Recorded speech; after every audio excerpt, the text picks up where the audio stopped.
बंधु माने आजिर एही कार्यक्रम को आपण मानक स्वागत। आजिर एही कार्यक्रमटी कर्कट राशि व्यक्ति विशेष मानक पई बहुत गुरुत्वपूर्ण अटे, बहुत ही खास अटे। कारण कर्कट राशि व्यक्ति विशेष मानकर जीवन एही मकर संक्रांति परठारु एक नुआ मोड़ नेबा पई जाउछि। कारण ग्रह मानकर गोचर रे एपरि एक परिवर्तन हेबाकु जाउछि जहा आपणको सफलता आड़को टाणी नेबाकु जाउछि। आपणको अनेक क्षेत्र रे सफलता मिलिबाकु जाउछि। आपणकर अनेक इच्छा आकांक्षा पूर्ण हेबाकु जाउछि। कारण ग्रह मानकर स्थिति आपणकर कुंडली रे मजबूत बनिबाकु जाउछि।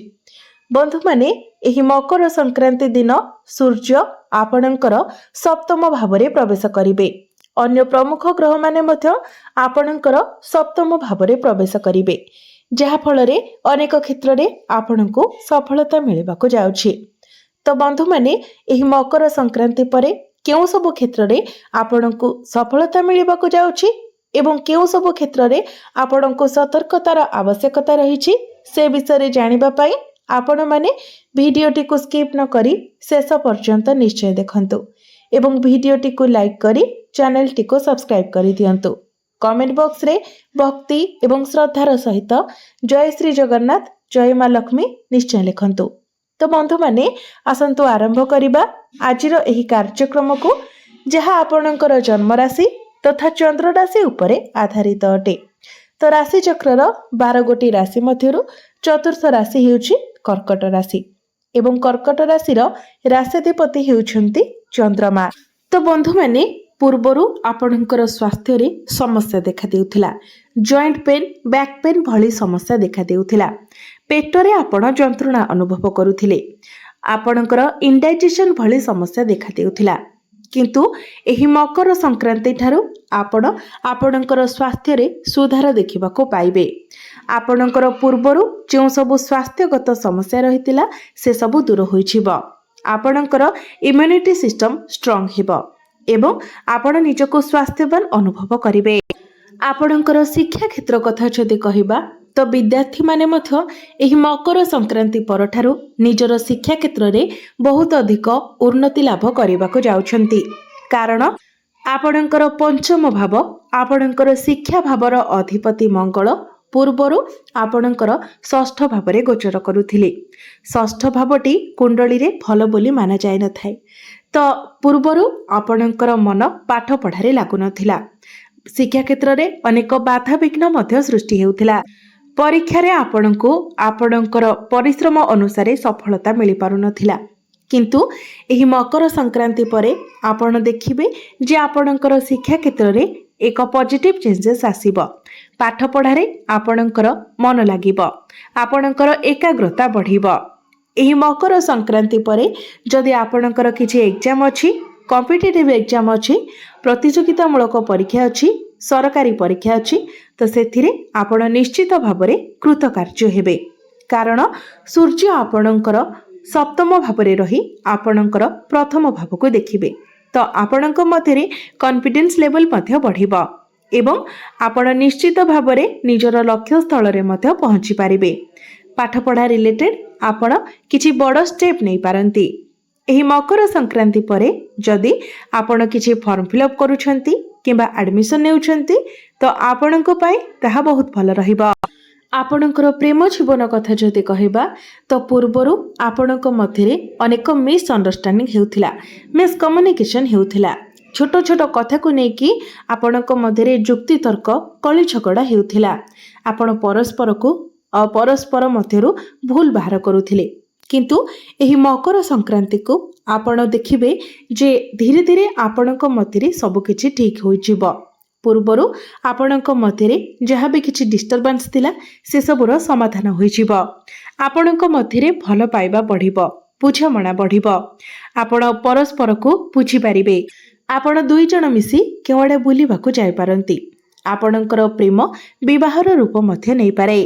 आपणकर वैवाहिक जीवन कथा जदि कहिबा तो वैवाहिक जीवन मध्य आपणकर बहुत भल रहिबो।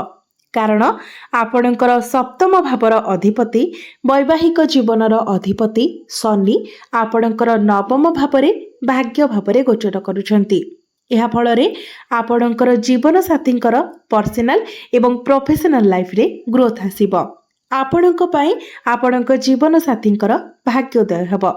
ସେ ନିଜର କ୍ୟାରିୟର କୁ ନେଇ କିଛି ବଡ଼ ଷ୍ଟେପ୍ ନେଇ ପାରନ୍ତି। ନିଜର କ୍ୟାରିୟର ରେ ତାଙ୍କୁ କୌଣସି ବଡ଼ अचीवमेंट ମଧ୍ୟ मिलिपारे। ଏହା ସହିତ ଆପଣଙ୍କର ବୈବାହିକ ଜୀବନ ମଧ୍ୟ ସୁଖମୟ ସାବ୍ୟସ୍ତ ହେବ।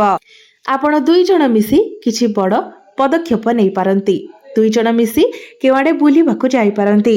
ଭାଗ୍ୟ କଥା ଯଦି କହିବା ତ ଆପଣଙ୍କର ଭାଗ୍ୟ ଭାବର ଅଧିପତି ହେଉଛନ୍ତି ଦେବଗୁରୁ ବୃହସ୍ପତି। ଗୁରୁ ଆପଣଙ୍କର ଦ୍ୱାଦଶ ଭାବରେ ଗୋଚର କରୁଛନ୍ତି। ଗୁରୁଙ୍କର ସ୍ଥିତି ଏଠାରେ ଟିକେ କମଜୋର ରହୁଛି।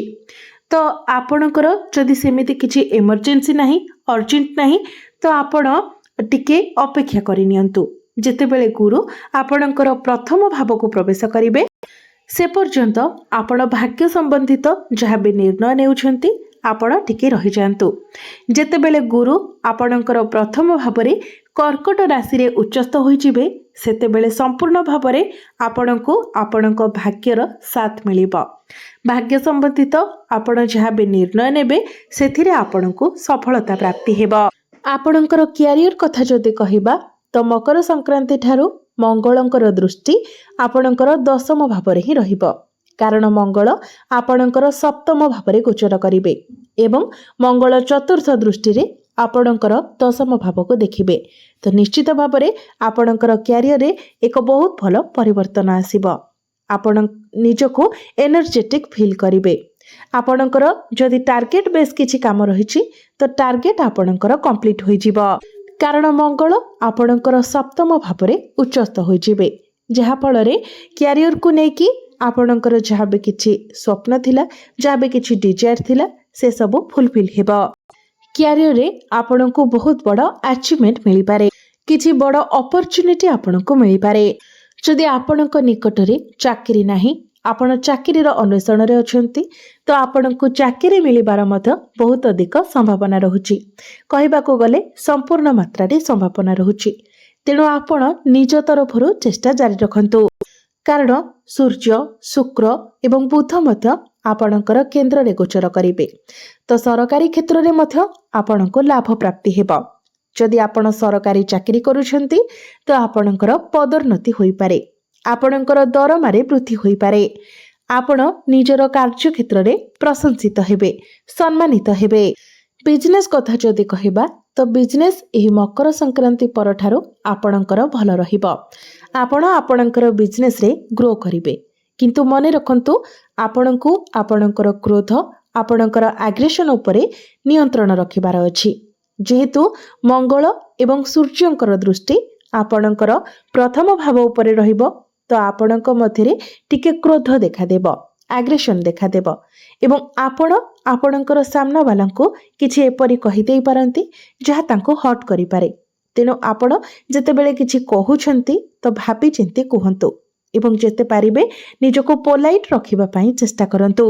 एबे आसंतु जानिबा किछि प्रतिकार किछि उपाय विषय जो उपाय गुडी को करबा द्वारा आपणको अधिक मात्रा रे शुभ फल प्राप्ति हेबो एवं जहा सब अशुभत्व रहुछि सेगुडी को खंडन होई जिवो। सेथिपाई आपण प्रत्येक दिन संध्या समय रे चंद्रमांकर बीज मंत्र 108 थर जप करंतु। प्रत्येक दिन आपण उदित सूर्य को तंबा पात्र रे जलार्घ्य अर्पण करंतु। प्रत्येक दिन आपण हनुमान चालीसार पाठ करंतु एवं प्रत्येक दिन सकाळ समय रे आपण ओम नमः शिवाय मंत्र 108 थर जप करंतु। तो बंधु माने आपणकर जीवन मंगलमय हेउ, एहा ही ईश्वरंक निकट रे मोर प्रार्थना। धन्यवाद।